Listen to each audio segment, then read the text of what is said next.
नमस्कार. आपल्या सर्वांचे परत एकदा 11th मॅथ्स मेड इझी या चॅनलमध्ये सहर्ष स्वागत. आज आपण 11वी मॅथ्स पार्ट 1 मधल्या स्ट्रेट लाईन या चॅप्टरमधल्या टेक्स्टबुकमधली सॉल्व केलेली एक्झाम्पल्स जरा डिस्कस करणार आहोत. First example, show that the line AB is perpendicular to line BC where point A is 1, 2, B 2, 4 and C 0, 5. Suppose M1 and M2 are the slopes of line AB and line BC respectively. Then what is the formula for slope? What is the formula for slope? Slope is equal to y2 minus y1 upon x2 minus x1. This is the formula. Therefore, for A and B, for line AB, A and B, y2 is 4, y1 is 2, 4 minus 2 upon x2 is 2, x1 is 1. म्हणजे 4 minus 2 upon 2 minus 1, answer is 2. Similarly, for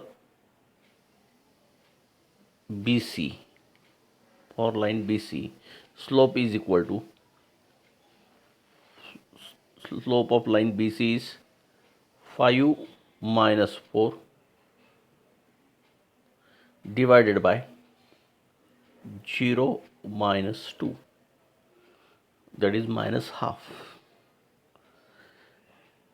If we take the product of both the slopes, which gives 2 into minus 1 half, that is minus 1, and we know that if product of the slopes of two lines is equal to minus 1, then lines are always perpendicular to each other.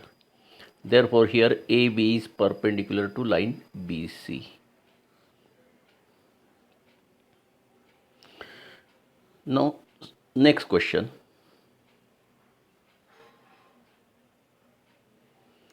If A1, 2, B2, 3 and C minus 2, 5 are the vertices of triangle ABC, find the slope of altitude drawn from A. आता यामध्ये पहिल्यांदा ह्या altitude या शब्दाचा अर्थ माहिती असायला पाहिजे. त्यासाठी आपण एक रफ स्केच करूया. आपण ए बी सी, अल्टिट्यूडचा अर्थ ट्रँगलच्या वर्टेक्सपासनं ऑपोजिट साईडवरती टाकलेला perpendicular. In triangle a perpendicular drawn from vertex to opposite side is called altitude. Okay, आता इथे ते परत ते स्केच आपण डेव्हलप करूया. एक सेकंद. ए बी सी, एचे कोऑर्डिनेट्स 1, 2, बीचे कोऑर्डिनेट्स 2, 3 आणि सीचे कोऑर्डिनेट्स -2, 5. आणि आपण असं समजूया AD is the altitude. Means here AD perpendicular to BC. Altitude is आता सांगितलं definition of line segment drawn from vertex perpendicular to opposite side. AD is perpendicular to BC. म्हणजे आधी पहिल्यांदा BCचा स्लोप आपण विचारात घेऊया. ओके, BCचा स्लोप काय होईल? Slope of BC y2 minus y1 BC, that means these 2 points. 5 minus 3 divided by -2 minus 2, that is -2 by 4, that is half. परत मी ती डायग्राम तयार करतोय.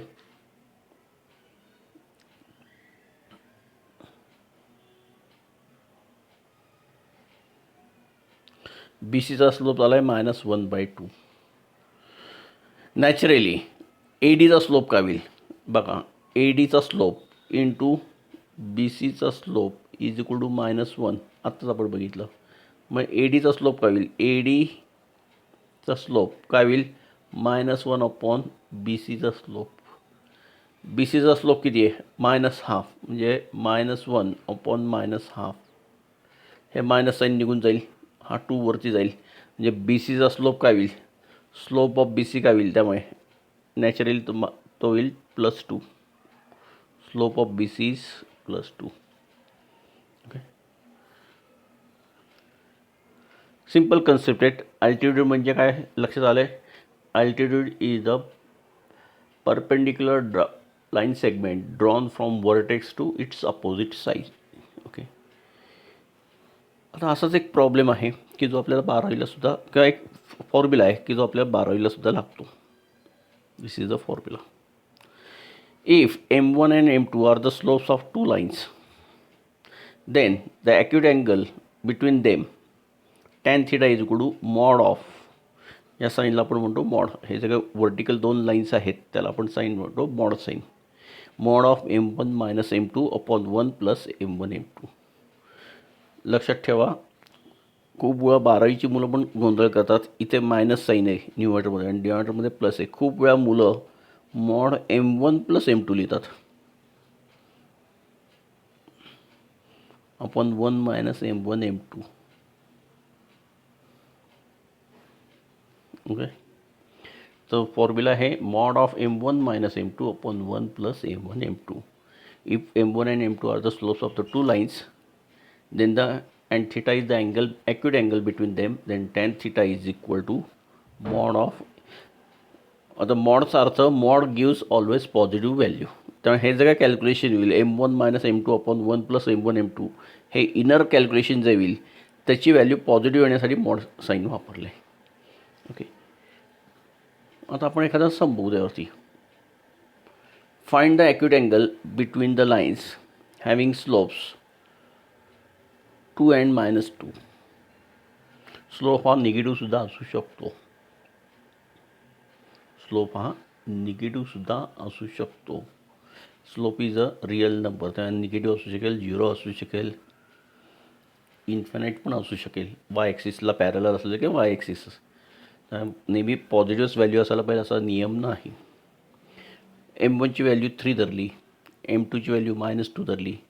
tan theta is equal to mod of m1 - m2 upon 1 + m1 m2. या फॉर्म्युल्यामध्ये value substitute केली आहे.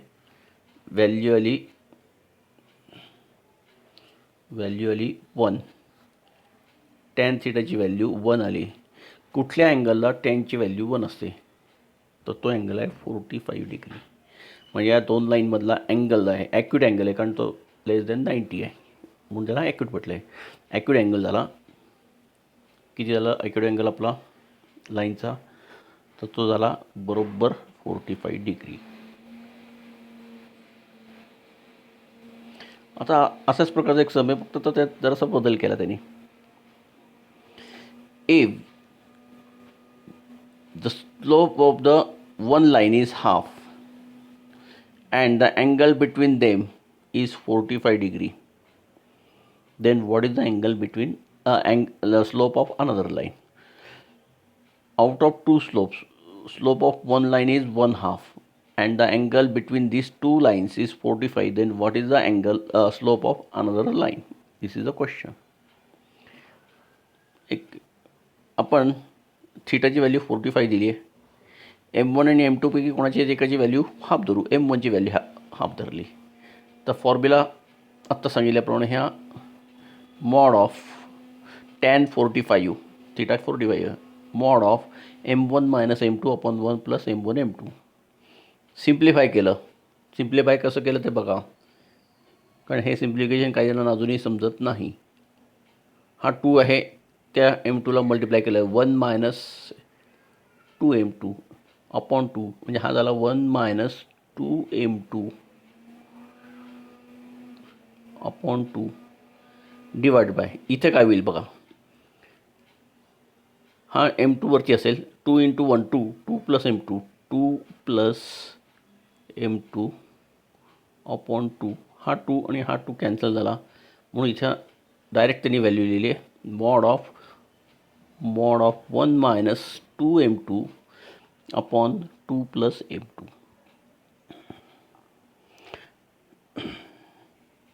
आता हे मॉडचा अर्थ आता मी सांगितलं, mod gives always positive value whether the inner part is positive or negative. हा जर का पॉझिटिव्ह पार्ट असेल तर आन्सर पॉझिटिव्ह असणार आहे. इनर पार्ट जरी निगेटिव्ह असेल तरी आन्सर काय असणार आहे, पॉझिटिव्ह. बरोबर. tan 45ची व्हॅल्यू 1 आहे हे आपल्याला माहिती आहे. बरोबर. म्हणजे हा 1 जो आहे हा कोणाशी मॅच होतो आहे, एक तर 1 minus 2m2 upon 2 plus m2, किंवा हे निगेटिव्ह असेल, हा जर पार्ट निगेटिव्ह असेल तर त्याचा अर्थ हे मायनस साईन कोणाला जाणार आहे, न्यूमरेटरला दिलं तर हा मायनस 2m2चा होईल. ओके. किंवा हे मायनस साईन आपण इकडे ढकलू दिलं 1ला, तर ह्याचा अर्थ दुसरा अर्थ झाला की ही 1 मायनस 2m2 अपॉन 2 प्लस m2ची व्हॅल्यू -1 होईल. सिम्प्लिफाय केलं, सिम्प्लिफाय तुम्हाला करता येईल. कसं करणार ह्याच्याबद्दल मी सांगतो. हा पार्ट जो आहे तो इकडनं इकडे ढकलला 1ला मल्टिप्लायला, 1 minus 2m2 is 2 plus m2, minus 2m2 इकडे आणला 3m2 झाला, आणि हा 2 आहे तो इकडे आणला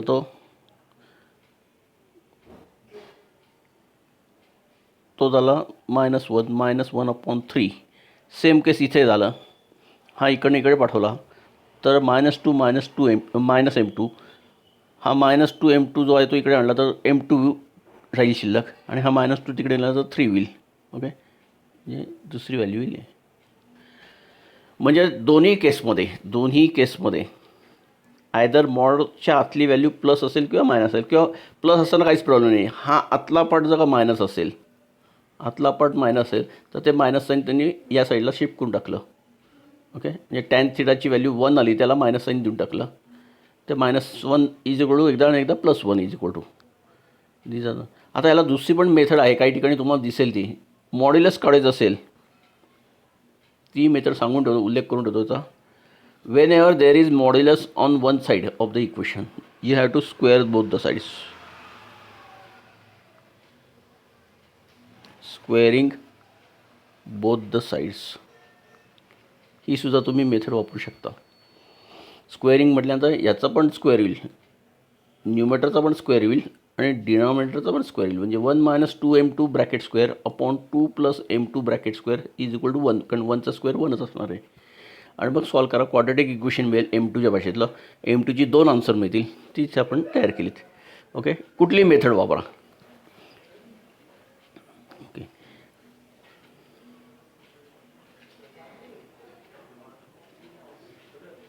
ओके. आता हा एक क्वेश्चन जो आहे, a line makes intercept 3 and 3 on the coordinate axis, find the inclination of the line. inclination म्हणजे theta.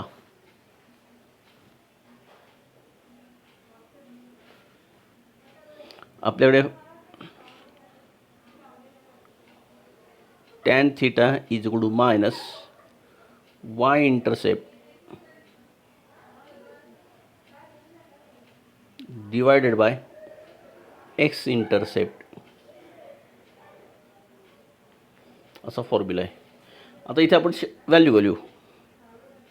tan theta is equal to minus y intercept 3, x intercept 3 आहे, 3 अपॉन 3 म्हणजे 1, म्हणजे हा झाला -1. आता इथे tan theta is equal to -1 जो आला आहे त्याची व्हॅल्यू आपल्याला शोधायची आहे. आपल्याकडे काय आन्सर आलं आहे, tan theta is equal to -1. tan theta is equal to minus tan 45. टॅनचं उत्तर मायनस केव्हा असतं, कुठल्या क्वाड्रंटमध्ये असतं? तर 10वीत तुम्ही शिकलेत की मला माहिती नाही. First quadrant, second quadrant, third quadrant, fourth quadrant. A all are positive. Second quadrant sine is positive, T tan is positive, C cos is म्हणजे टॅन निगेटिव्ह हा सेकंड क्वाड्रंट किंवा फोर्थमध्ये असतो. सेकंड क्वाड्रंट कसा लिहितो आपण, सेकंड क्वाड्रंट एंड कुठे येतो 180ला, हा 90 डिग्री, इथपासून 90पासून हा पुढे 180. ओके. म्हणजे आपल्याला 180 डिग्रीला टॅन निगेटिव्ह असतो. म्हणजेच आपल्या इथे काय झालं आत्ताच्या केसमध्ये आपली व्हॅल्यू काय आली होती, tan theta is equal to minus tan 45 असं होतं आपलं, बरोबर. टॅन निगेटिव्ह असतो सेकंड क्वाड्रंट म्हणजे 180 मायनस, म्हणजे tan theta is equal to tan of 180 minus 45.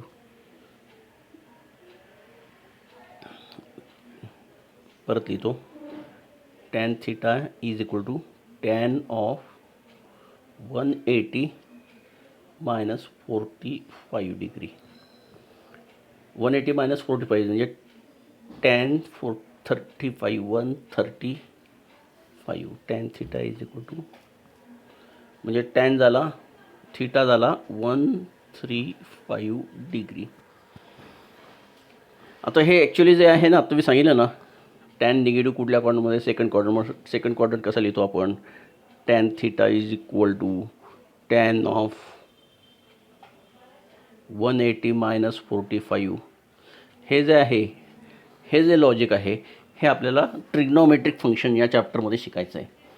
म्हणून मी पहिल्या दिवशी तुम्हाला विचारलं होतं की नेहमी लागणारा पण डिफिकल्ट टॉपिक आधी घ्यायचा का, जो थोडा लागणार आहे, सिम्पल आहे, तो टॉपिक घ्यायचा आहे. पण आता याच्यात तुमच्या लक्षात येईल की प्रत्येक चॅप्टरमध्ये, मॅथ्सच्या प्रत्येक चॅप्टरमध्ये ट्रिग्नोमेट्रिक कुठे ना कुठेतरी तुम्हाला फेस करावं लागतं, प्रत्येक चॅप्टरमध्ये. ओके. आणि 12वीमध्ये तर जवळपास प्रत्येक पेजवरती कुठेतरी तुम्हाला ट्रिग्नोमेट्रिकचं फंक्शन असलेलं दिसेल. ओके. त्यामुळे इथे 135 हे त्याचं आन्सर आलं. Find the inclination theta is 1. Theta किती झाला इथे आपल्या दिवशी, theta is equal to 135 degree, हे आपलं आन्सर आलं. आता हा एक क्वेश्चन बघा, 7वा question. Find the slope of the line which makes angle of 45 degree with positive direction of y axis measured anti clockwise. Okay. आता याची डायग्रॅम महत्त्वाची आहे. ओके. आपण जर असं हे लहान करू, मी या साईडला घेतो जरा आणि इथे डायग्रॅम काढण्याचा प्रयत्न करतो. This is y axis, this is x axis.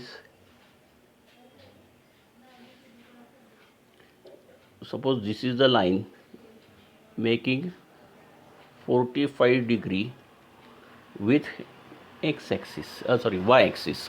इथे त्यांनी 45 अँगल म्हटले, पण कोणाशी, वाय ॲक्सिसशी. आता मला ट्रायंगलचं हे सांगायचं, प्रॉपर्टी तुम्हाला इथे वापरायची आहे. ओके. आता हे झूम करता येणार नाही म्हणून, नाही तर मला झूम केलं असतं मी. झूम करायला गेलं की ते वेगवेगळं दिसेल. बरं, ठीक आहे.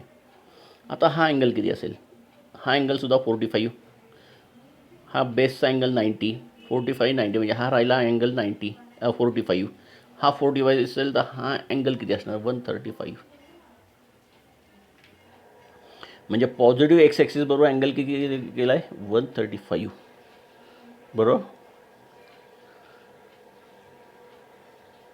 मग स्लोप काय होईल, स्लोप काय होईल सांगा. स्लोप इज इक्वल टू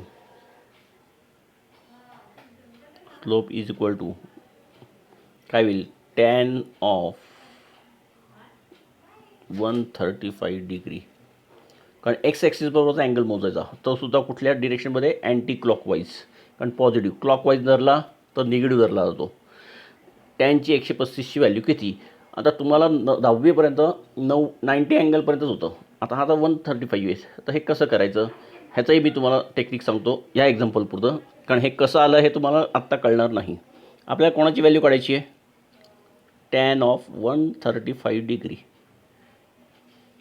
मला 135 डिग्रीची व्हॅल्यू माहिती नाही, मी कसं लिहिणार बघा, टॅन ऑफ 180 मायनस 45. 135ला स्प्लिट केलं, 180 मायनस 45. Tan of 180 minus 45. 180 म्हणजे सेकंड क्वाड्रंट झाला, इथनं इथपर्यंत मोजलं की 180 होतं. 180पर्यंत झाला सेकंड क्वाड्रंट. त्याच्यामध्ये कमी म्हणजे थोडक्यात तो अँगल कुठेतरी इथे येणार आहे, बरोबर.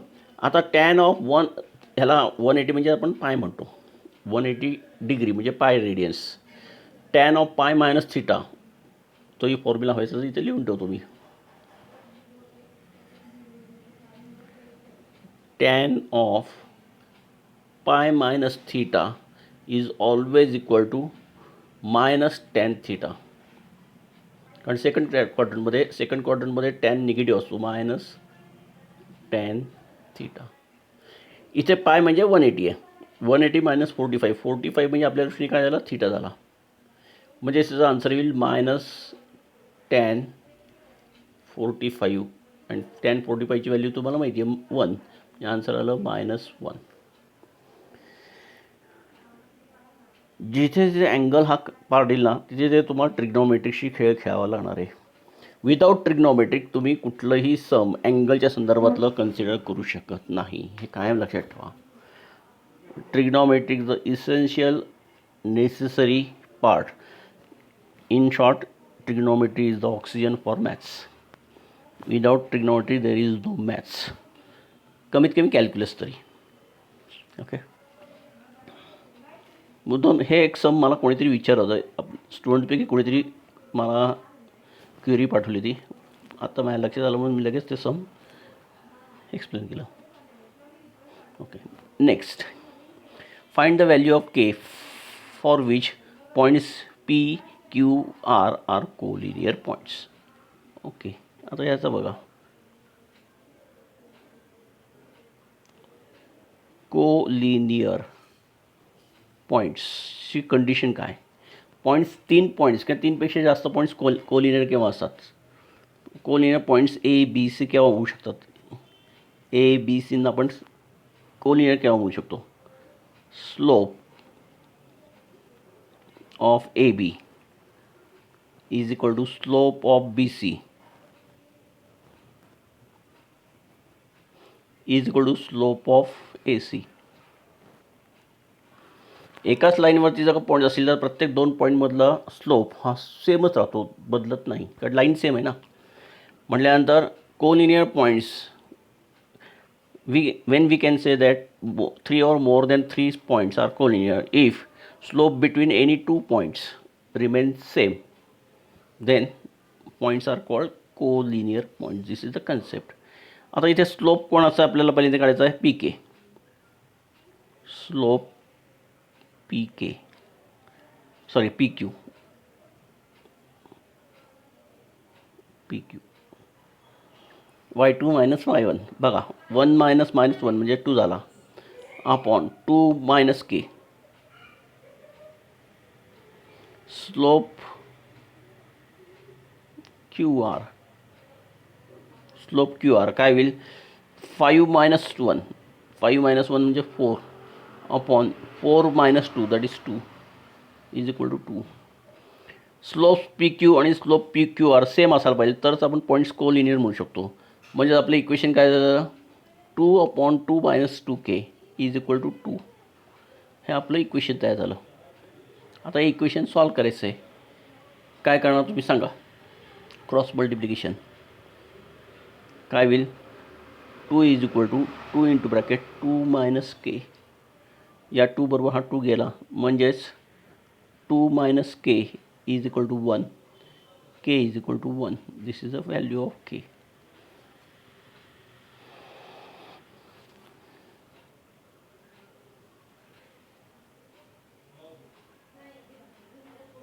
पुढचं सम,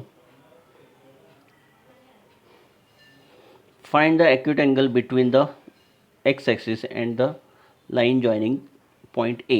ओके. आता इथे डायग्राम काढू आपण पहिली. This is x axis, this is y axis. 1 2 3 4 -1 -2. 3, -1, 3, -1 म्हणजे हा पॉईंट आला, पॉईंट ए. 4, -2, 4, -2 म्हणजे हा पॉईंट झाला, पॉईंट बी. म्हणजे ही लाईन अशी असणार थोडक्यात. तर या लाईनचा ॲक्यूट अँगल विचारला. आता या लाईननी एक्स ॲक्सिस बरोबर 2 अँगल केले. नीट बघा, पहिला अँगल कुठला असणार आहे, एक्स ॲक्सिस आणि ही लाईन, हा अँगल. आणि दुसरा अँगल असणार आहे हा. ओके, आधी पहिल्यांदा स्लोप काढू आपण. स्लोप ऑफ 2 अँगल लक्षात आले. हा म्हणा, हा कुठलाही घ्या, हा काढायचा, हा काढायचा, याच्यातला तो ॲक्यूट म्हणजे लेस दॅन 90 शोधायचा आपल्याला. ओके, आता पहिल्यांदा स्लोप ऑफ ए बी काढू. Slope A B is equal to काय होईल, y2 मायनस y1 -2 + 1 अपॉन 4 - 3 - 1. बरोबर. Therefore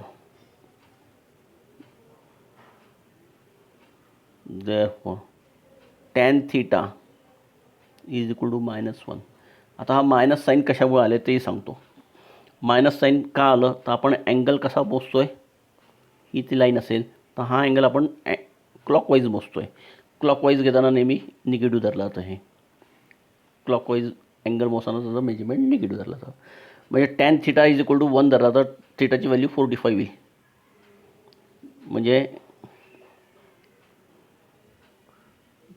tan theta is equal to 1 धरला तर theta is equal to 45 degree. म्हणजे एक अँगल झाला 45 डिग्री. बघा परत येता, ही ती लाईन अशी होती, म्हणजे हा अँगल झाला 45. आपण या दिशेने मोजतोय बरं का, क्लॉकवाईज. म्हणजे हा अँगल झाला 45 डिग्री. मग हा अँगल किती राहिला रिमेनिंग, टोटल 180 असणार ना, इथपर्यंतचा अँगल 180 असणार, त्यातला हा 45 गेला तर हा रिमेनिंग अँगल किती राहिला. सेकंड अँगल काय, ह्याला आपण θ1 म्हणू, ह्याला θ2 म्हणू. θ2 इज 135 डिग्री. आपल्याला ॲक्यूट विचारला आहे, smaller one less than 90. Acute angle is 45 degree. लक्षात आहे. मुद्दाम मी तुम्हाला टेक्स्टबुकमधलं हे करतो आहे, नॉलेज हे करतो आहे. ॲक्च्युली खूपशी समची कन्सेप्ट तुम्हाला या टेक्स्टबुकमध्येच क्लिअर केलेली आहे, सॉल्ड एक्झाम्पलमध्ये. एखाद दुसरी कन्सेप्ट अशी असेल की जी तुम्हाला मिळणार नाही टेक्स्टबुकमध्ये, ते तुम्हाला थोडंसं लॉजिक वापरून करावं लागेल. ओके, इथपर्यंत लक्ष झालं आहे. तर टेक्स्टबुकमधली सॉल्ड एक्झाम्पल जर का तुम्ही व्यवस्थित स्टडी केलीत, कन्सेप्ट समजून घेतल्यात, तर त्यावरती बेस असलेली सगळी एक्झाम्पल्स तुमची एक्झरसाईजमध्ये असतात. एक्झरसाईजमध्ये काही वेगळी सम्स नसतात. बरोबर. तर टेक्स्टबुकमधली प्रत्येक सम्स सॉल्व केलेली जी आहेत ती तुम्ही एकदा टेस्ट करून बघा. ओके, म्हणजे तुम्हाला कुठल्याही प्रकारचा प्रॉब्लेम येणार नाही. तर मला वाटतं आजच्या दिवस इथेच थांबूया आपण. पुढच्या लेक्चरला आपण बाकीची सम्स बघूया. Okay, thank you.